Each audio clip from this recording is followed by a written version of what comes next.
엘리야는 이스라엘 역사에서 강력한 하나님의 선지자로서 바알 선지자들과의 대결로 유명한 인물입니다. 그의 사역은 북이스라엘이 영적으로 타락하고 우상 숭배가 만연했던 시대에 이루어졌습니다. 당시 이스라엘의 아합 왕과 그의 아내 이세벨은 바알 숭배를 장려하며 이스라엘을 하나님에게서 멀어지게 했습니다. 엘리야는 이러한 상황 속에서 하나님의 음성을 전하며 백성들이 다시 하나님께로 돌아오도록 외친 선지자였습니다. 가장 유명한 사건은 갈멜산에서 벌어진 바알 선지자들과의 대결입니다.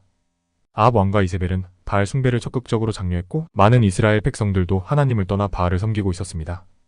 엘리야는 이 상황을 끝내기 위해 갈멜산에서 백성들과 바알 선지자들을 모아 결전을 제안했습니다. 그는 하나님이 참신인지 바알이 참신인지를 가리기 위해 제물을 준비하고 하늘에서 불을 내려 제물을 태우는 신이 참된 신임을 증명하기로 했습니다. 먼저 바알의 선지자들이 제단을 쌓고 제물을 올려놓고 바알에게 불을 내려달라고 기도했습니다. 그들은 아침부터 저녁까지 바알의 이름을 부르며 온갖 방법을 동원했지만 아무 응답도 없었습니다. 엘리야는 그들을 조롱하며 바알이 잠들었거나 바쁘기 때문에 듣지 못한다고 말하기도 했습니다.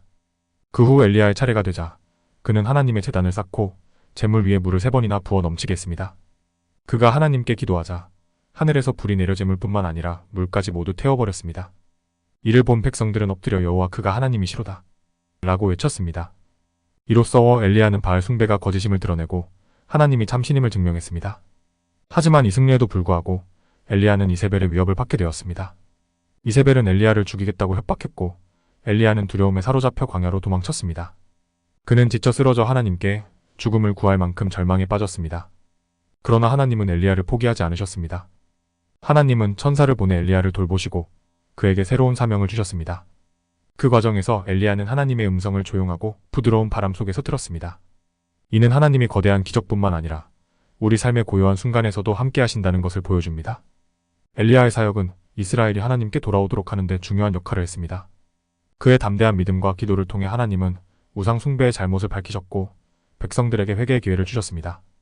엘리야는 마지막까지 하나님의 부르심을 따랐고 그의 삶은 불말과 불수레에 실려 하늘로 들려 올라가는 놀라운 장면으로 마무리됩니다. 그는 죽음을 경험하지 않고 하늘로 올라간 선지자로 이후에도 그의 이름은 예언자 중에서도 특별한 위치를 차지하게 되었습니다.